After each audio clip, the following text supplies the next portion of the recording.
হালালি।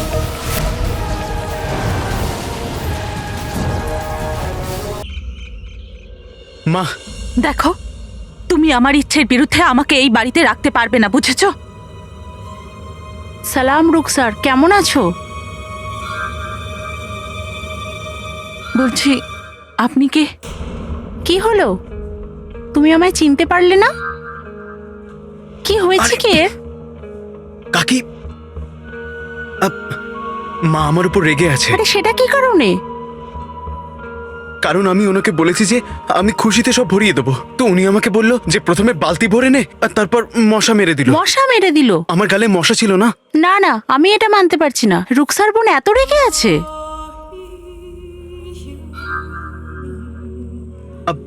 আপনি দেখুন। দেখা। মা, আমি তোমার মা নই।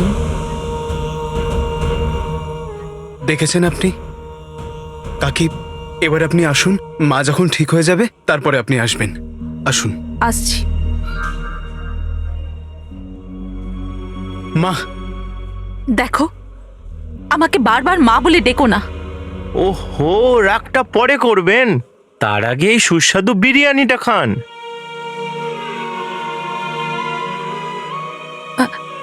খিদে নেই আমার। হালাল হাবিবি, এবার আমি করব কি?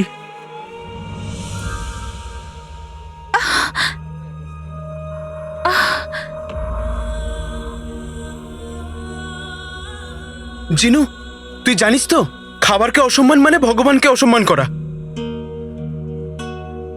আর এত সুস্বাদু বিরিয়ানি, এত সুস্বাদু বিরিয়ানি তো কখনো পাওয়া যায় না। হ্যাঁ হ্যাঁ, একদম ঠিক বলেছো। যদি আমি রায়তা হতাম তাহলে এই বিরিয়ানির সাথে বিয়ে করে নিতাম।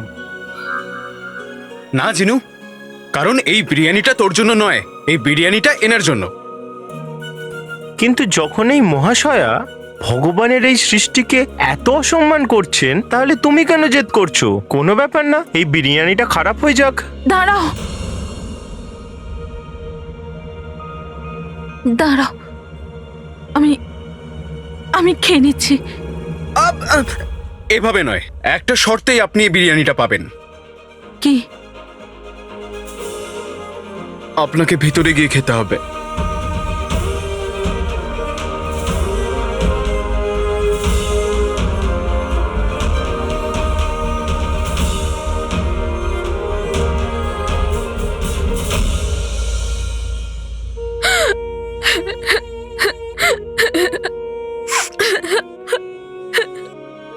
ইয়াসমিন, আমার সোনা।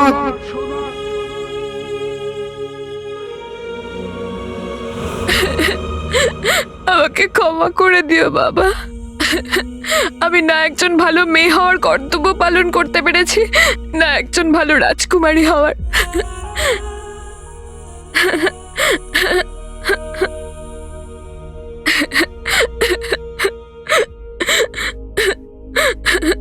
রাজকুমারী, লাখ চেষ্টা করার পরেও হাকিম সাহেব ওই বহুরূপীকে বাঁচাতে পারেননি।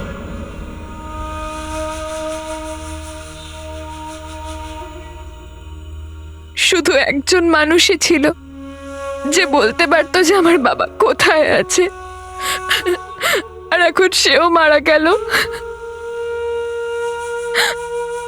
তুই জানিস প্রীতি, আমার এখন বিশ্বাস হয়েছে ওই দিন ওখানে দান সামগ্রী দেবার সময় আমি আমার বাবাকেই দেখেছিলাম, আর আমি তাকে চিনতে পারিনি।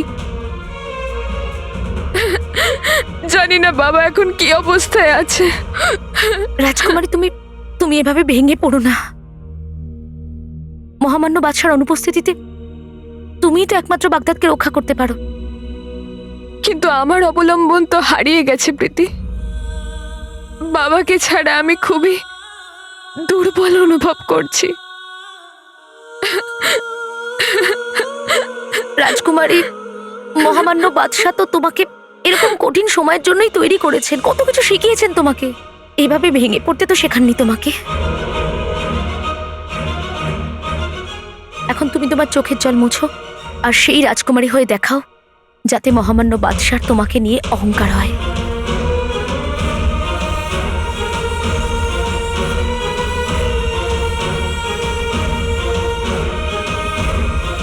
তুই ঠিকই বলেছিস প্রীতি, আমি এভাবে চুপচাপ বসে থাকতে পারবো না। কিন্তু তুমি করবে কি? আমি বাবাকে খুঁজতে শহরের বাইরে যাব আর বাবাকে নিজের সাথে ফিরিয়ে নিয়ে আসবো।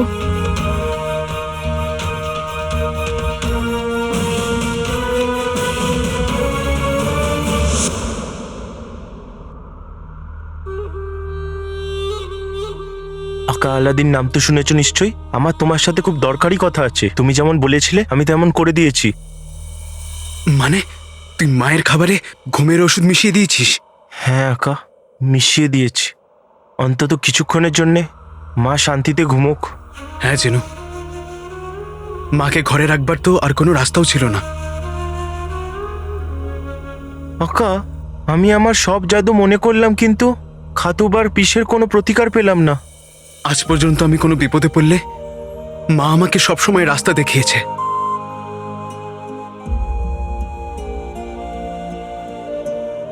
আর আজকে রাস্তা দেখানোর মানুষ সবকিছু ভুলে গেছে। আমরা লক্ষ্যে কি করে পৌঁছাবো জিনু? আকা, আকা, তুমি ওনার কাছে সাহায্য চাইছো না কেন? উনি তো তোমায় সবসময় সাহায্য করে না? ওই কি যেন নাম ওনার, থুলতুল, থুলতুল কাকা। তুলতুল নয়, বুলবুল কাকা জিনু। আর ওনার সম্পত্তি, ওনার প্রযুক্তি, উনি জাদু পারেন না। মাকে জাদুই খাতুবাতে কামড়েছে। এবার কোনো জাদুকরই আমাদের সাহায্য করতে পারে। জাদুকর? তাহলে কে আমাদের সাহায্য করতে পারে? জিনু, বিষ যেমন বিষকে কাটে, সেরকমই জাদু জাদুকে কাটবে। তুই তো জাদুর জগতে সবকিছু জানিস। আর কোনো বড় জাদুকর নেই যে তোর সাহায্য করতে পারে? আমার থেকে বড় জাদুকর? আমার থেকে বড় জাদুকর তো মল্লিকা, কিন্তু এখন তো পাথর হয়ে গেছে। আর ও যদি এখন বেঁচে থাকতো, ও কাউকে সাহায্য করতো না। ও এতটাই খারাপ, যদি কারোর বাড়িতে আগুন লেগে যায় সেটা নেভাবে না, তার উপর ভুট্টা সেঁকবে। ওকে আমি কতবার বলেছিলাম যে জাদুর বই থেকে আমায় জাদু শিখিয়ে দাও। ও তো বইয়ের কথা ছাড়ো, তার থেকে একটা পাতা পর্যন্ত দেয়নি। আর একবার তো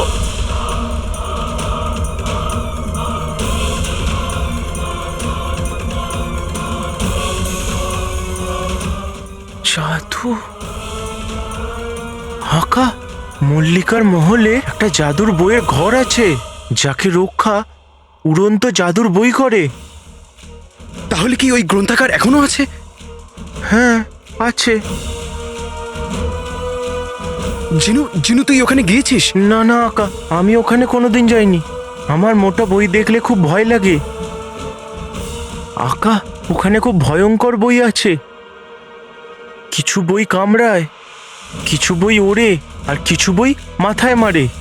আর আকা, কিছু বই তো এত ভয়ঙ্কর যে সেটা কখনো শেষ না হওয়া গল্প শোনায়।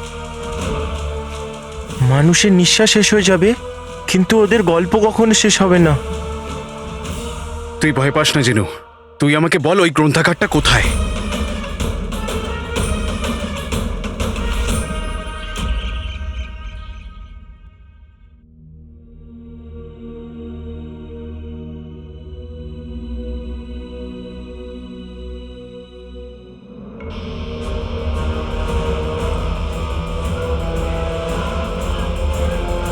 বাবা, বাবা,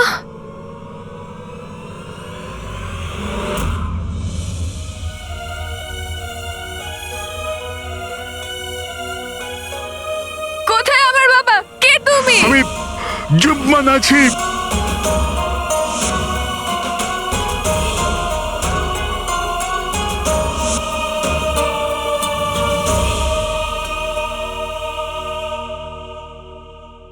এই নিন, কিছু খেয়ে নেবেন। বাবা, ভগবান তোমায় দীর্ঘজীবী করুন। আপনার যদি আমাকে আশীর্বাদ দিতেই হয়, তাহলে এটা দিন যে আমি যেন বাবাকে তাড়াতাড়ি খুঁজে পাই।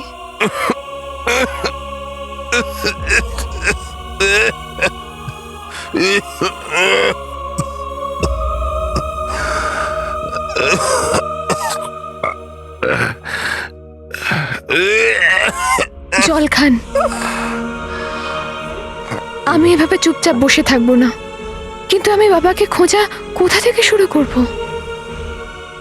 ধন্যবাদ বাবা। হ্যাঁ, নিজের খেয়াল রাখবেন। ওই দেখো কালো চোর, ধরো ওকে।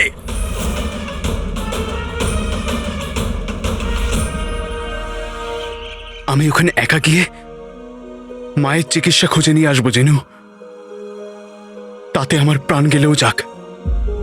না না আকা, ওই জাদুর জায়গায় তুমি যেতে পারবে না। কেন?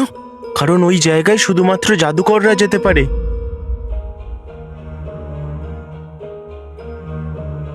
আকা, তুমি এখানে থেকে মায়ের সেবা করো। এবার মাকে সাহায্য তার ছোট ছেলেই করবে।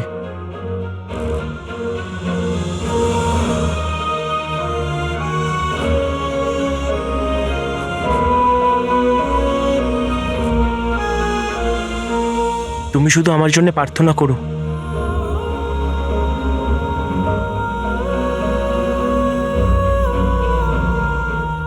মায়ের জীবন এবার তোর হাতে জিনু।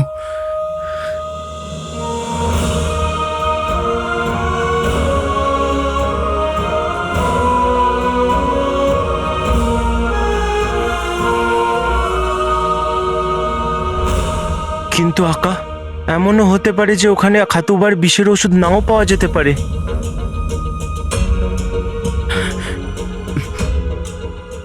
জানি জিনু, কিন্তু বিষয়টা যখন মায়ের, তো ছেলে ভগবানকেও খুঁজে নেয়। তো চিকিৎসা কি জিনিস? আমাদের কাছে সময় খুব কম আছে জিনু, আমাদের সর্বশক্তি দিয়ে চেষ্টা করতে হবে জিনু। আমাদের কাছে শুধু শুধু শুধু 3 দিন বেঁচে আছে। কোনো ব্যাপার না আকা, আমি যাব। এটা ওটা দেখাও, সবটা জাদু বলে করব টোটকা। মাকে বাঁচাতে হবে, গ্রন্থাগারে যেতে হবে।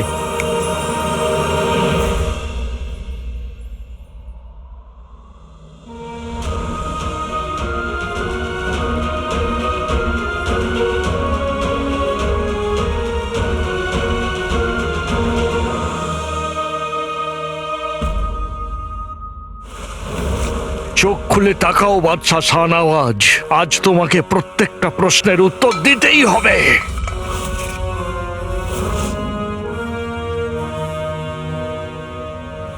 রাজকুমারী এরকম কেন বললেন? যিনি বাদশাহ শাহনওয়াজের মতো দেখতে একজন মানুষকে প্রাসাদের বাইরে দেখেছেন। না হুজুর, এটা হতে পারে না, এটা অসম্ভব। বাদশাহ শাহনওয়াজ তো আমাদের কাছে বন্দী। সেটা তো একটু পরেই জানা যাবে। হুজুর, আপনি আপনার বিশ্বস্ত সুবেদারের ওপর এটুকুও ভরসা করতে পারেন না? মানুষকে ঠকাতে ঠকাতে আমি এটাই জেনেছি যে সেই ঠকে যায় যে অন্যকে বিশ্বাস করে। তাই এই খারাপ অভ্যেসটা আমি আমার মধ্যে রাখিনি। বিশ্বাসের খেলা আমি অনেক খেলেছি। আজ থেকে 20 বছর আগে আমি বাদশাহ শাহনওয়াজকে, যার উমরের প্রতি এত বিশ্বাস ছিল, আমি সেই বিশ্বস্ত উমরের বিরুদ্ধে বিশ্বাসঘাতকতার প্রমাণ দিয়ে তাকে প্রাসাদের বাইরে বার করে দিয়েছি। বলো বলো, কেন আমার উপর বিশ্বাসঘাতকতার অভিযোগ এনেছিলে? বলো।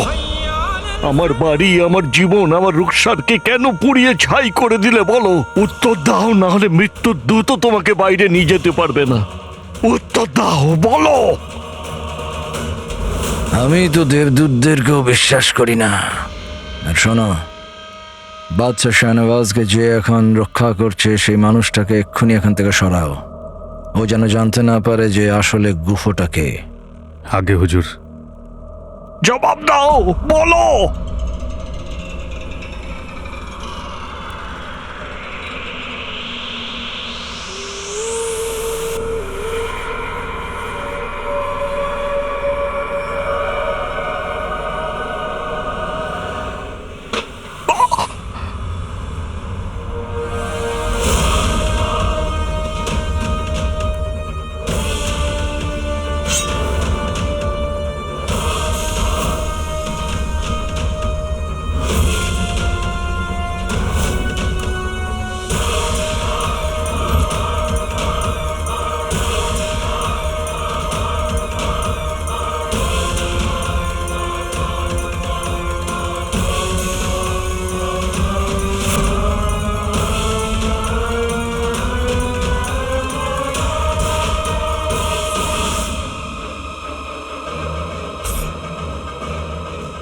ওখানে?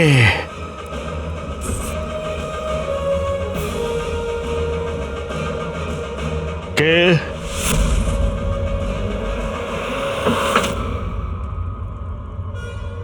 তুমি?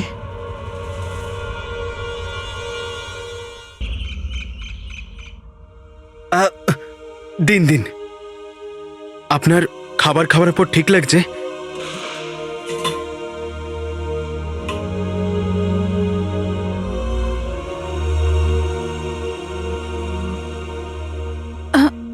এবার আমি আসছি।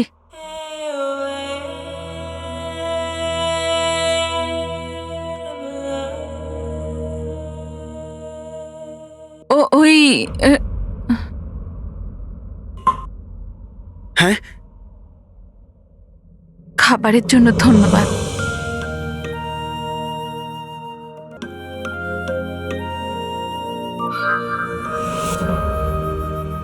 কি হলো? আপনি ঠিক আছেন? হ্যাঁ, ব্যাস একটু চোখটা ভারী হয়ে গেল আর মাথাটা ঘুরে গেল। তো আপনি একটু বিশ্রাম করে নিন। মানে আমি আপনাকে থাকবার জন্য বলছি না, যখন আপনার ইচ্ছা হবে চলে যাবেন, ততক্ষণ আপনি এখানে আরাম করতে পারেন।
এটা বলো যে তোমার ওই নিষ্কর্মা ছেলেটা কোথায়? আলাদিন, আমার ছেলেকে নিষ্কর্মা বলবে না বৌদি।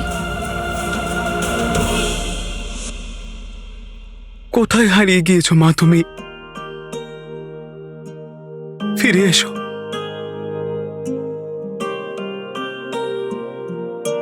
তুমি তো বলতে না,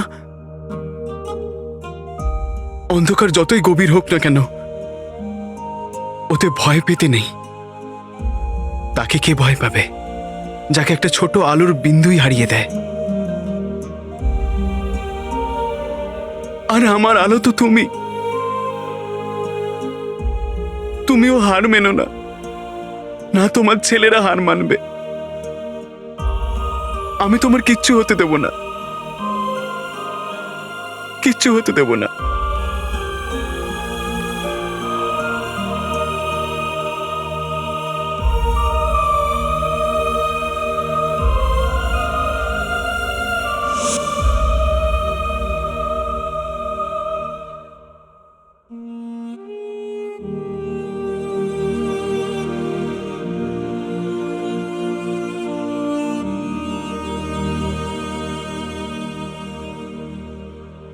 মা কত দুর্বল হয়ে পড়েছে। আমি এক্ষুনি গিয়ে বাজার থেকে আপেল আর খেজুর নিয়ে আসি।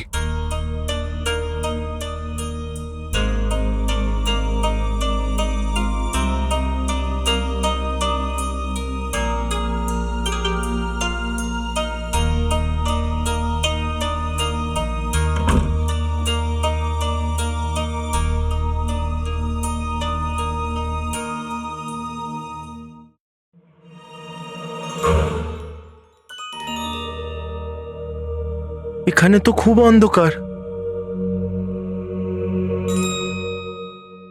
এটা ওটা দেখাও, সবটা জাদু বলে করব টোটকা। চারিদিকে অন্ধকার, অন্ধকার দূর করে দাও, দেখার জন্যে আলো জ্বালিয়ে দাও।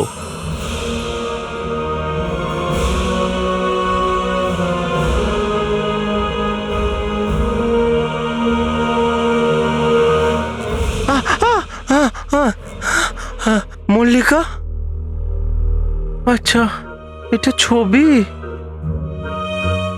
যদি আমার পা থাকতো আজও মল্লিকার ভয়ে কাঁপতো। কি করি, ফিরে চলে যাই? না না, আমি তো মায়ের চিকিৎসার জন্য জাদুর ওষুধ খুঁজতে এসেছি। ওটা না নিয়ে আমি যাব না।